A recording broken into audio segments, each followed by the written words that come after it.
Quiero cerrar en esta noche solamente para hablarles de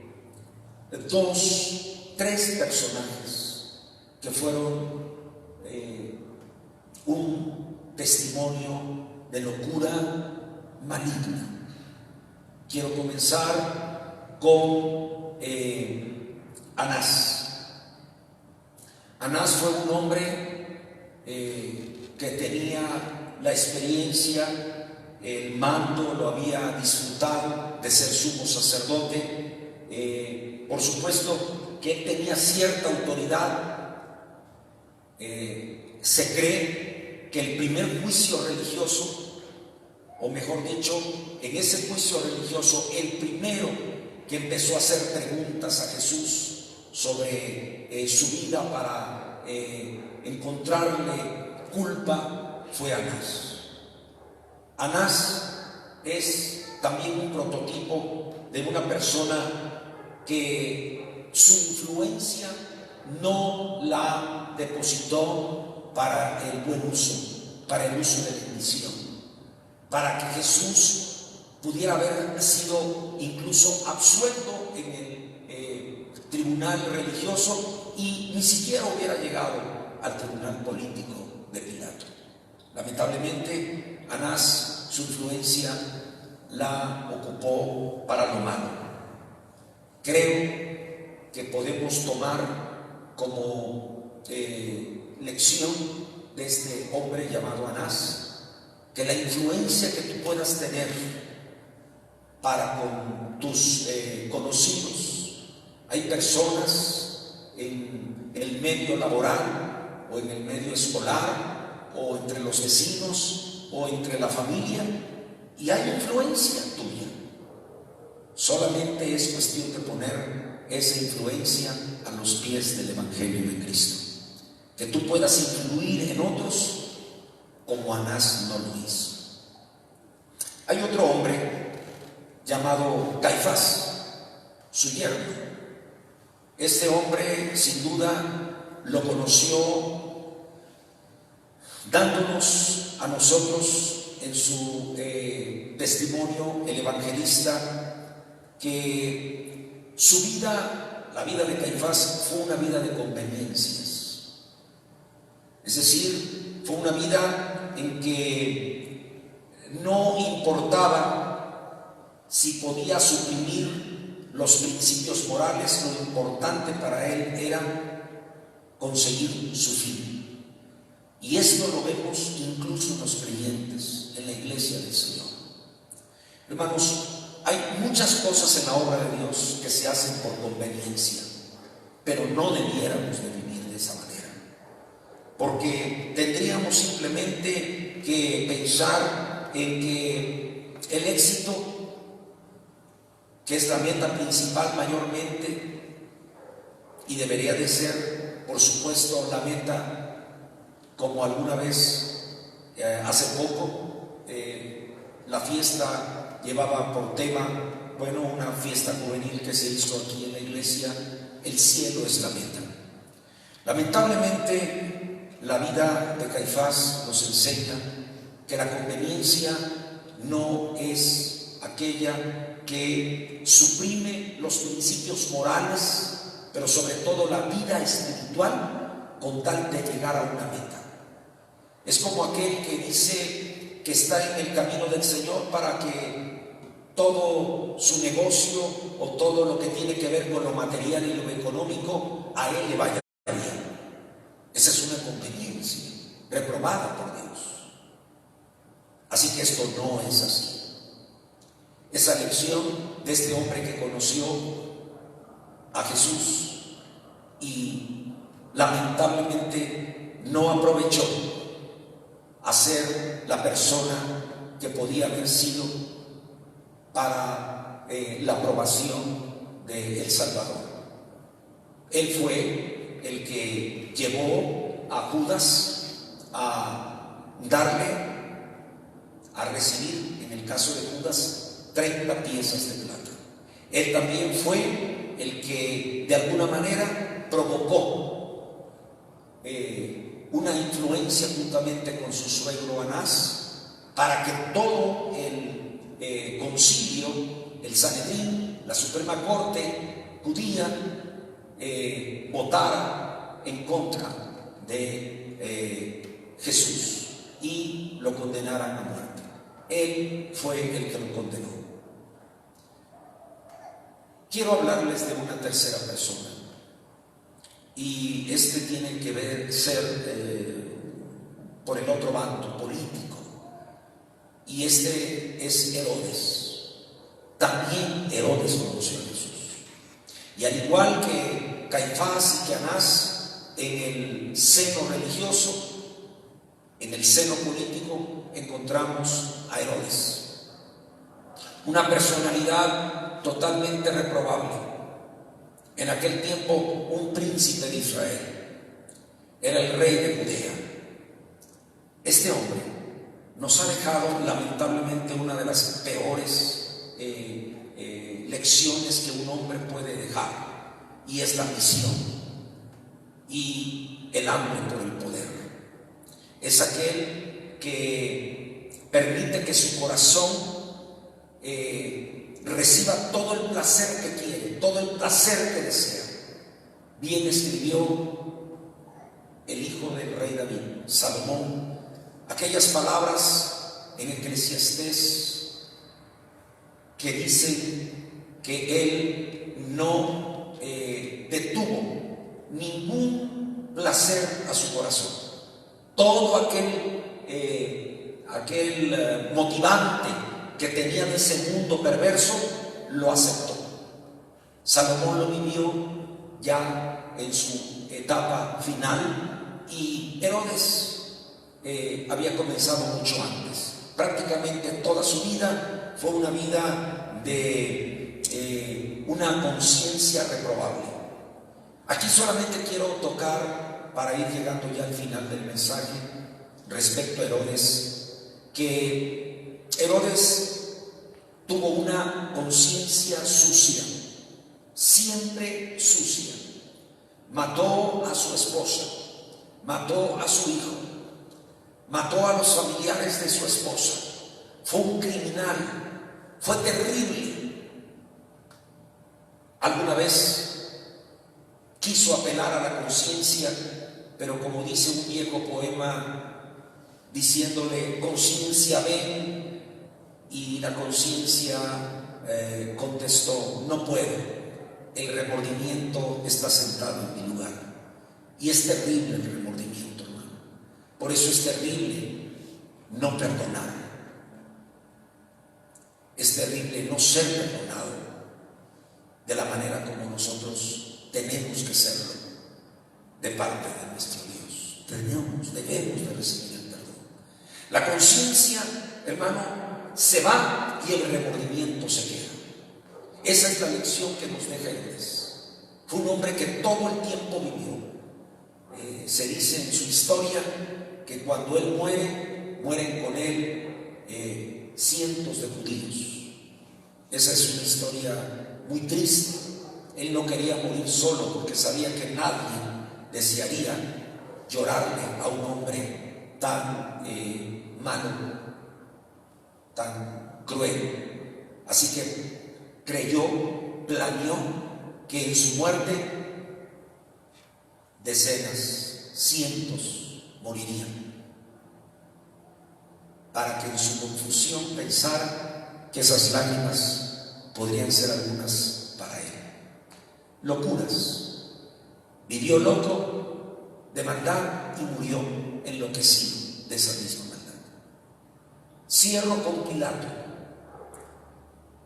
otro personaje que realmente podemos decir que se une a Herodes como los productos más crueles que el Imperio Romano dio para esos tiempos especiales de la muerte de nuestro Señor Jesucristo. Pilato vivió lo mismo que Herodes en este sentido. Y lo quiero decir con una de las máximas que fueron y son conocidas todavía. Ellos creyeron que la fortaleza de un romano era mantener esta filosofía. Cuando estés en Roma, haz lo que hacen los romanos. Esa fue su filosofía de Pilato. Pero lo llevó más allá. E incluso cuando fue llevado a ser el representante del emperador en Judea, allí llevó la misma filosofía. Como era en Roma, como vio de la manera como se vivía en Roma, de la forma tan turbia que Roma, creaba seres. Eran seres humanos, pero eran seres perversos. Esto fue lo que Pilato lo llevó a tener una gran lucha entre dos cosas. Una era la lucha de mantener una decisión correcta y justa. Recuerden ustedes que Pilato lo dijo, lo declaró: yo no veo ningún mal en este hombre. O sea, su conciencia, su, vamos a llamar, prestancia en el sentido de las leyes, le decían: este hombre es inocente. Su decisión debería de haber sido apoyar a su conciencia, pero no lo hizo. Fue hacia la otra parte, fue hacia esa parte que todos de alguna manera somos tentados en ella, a no oír lo que nuestra conciencia, según Dios, así nos demanda que estemos atentos a ella cuando el Espíritu Santo la está guiando. Y entonces Él decide sin ninguna, vamos a llamarlo, no se detiene. La expresión más clara sobre ese momento fue aquella ocasión que finalmente, ante toda la multitud, se lava las manos.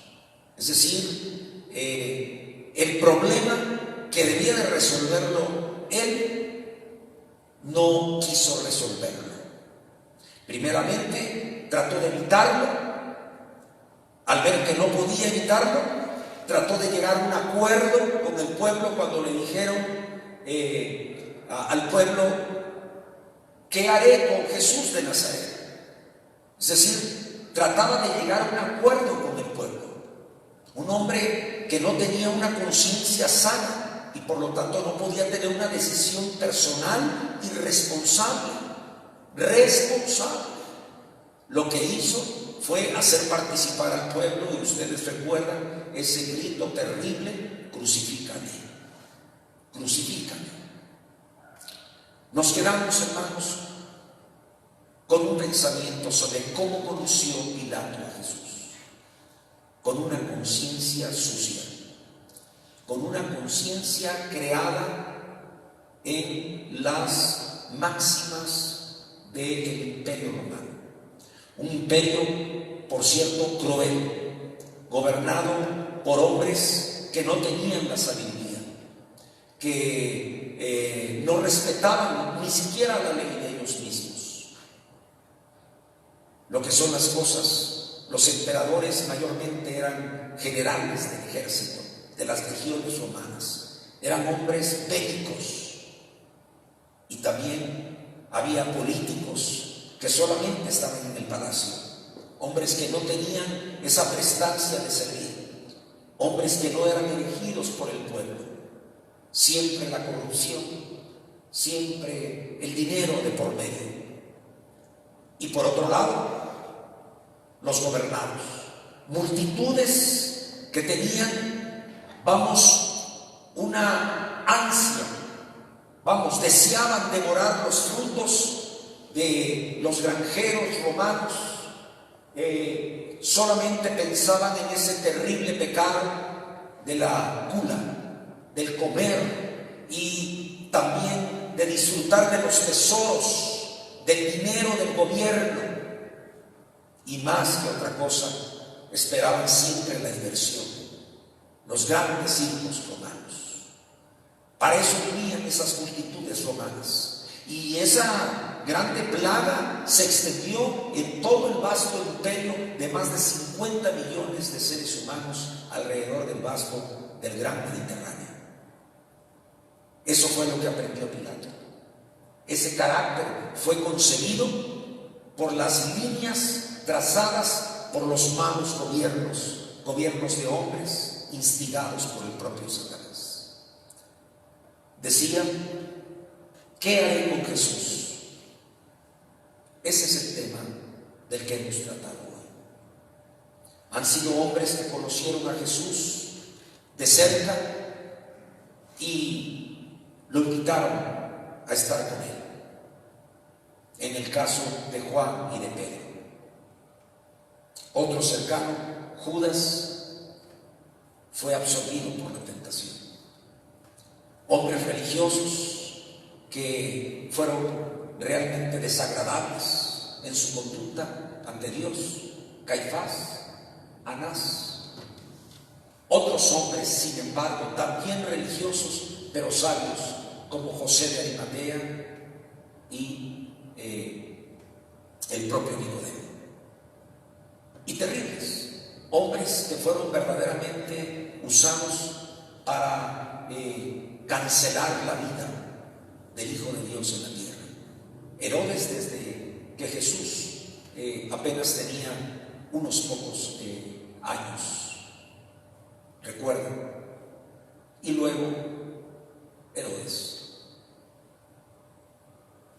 y Pilato, personalidades reprobables. ¿Cómo podemos terminar hoy? Con una oración. En esta oración vamos a decirle al Señor: solamente cierre sus ojos y dígale que usted tiene la respuesta que el Espíritu Santo hace tiempo ya la puso en su mente y en su corazón. ¿Qué haré con Jesús? Lo que yo voy a hacer es que Él sea mi vida. Por muchos años Jesús ha sido mi vida. Hemos dejado todas aquellas cosas que el mundo nos ha ofrecido.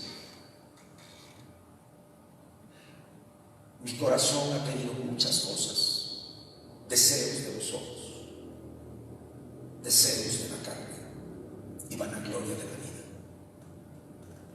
Por momentos he sido asediado, perseguido por pensamientos que tienen que ver con estos tres males. Pero por la gracia de Dios, al igual que usted, hemos podido darle la respuesta que el Padre quiere escuchar con referencia a su Hijo. ¿Qué haré con Jesús? Lo recibiré siempre como aquel que me ha dado la vida, y que esa vida yo la abrazo y no importa lo que este mundo me ofrezca, prefiero a Jesús. Padre,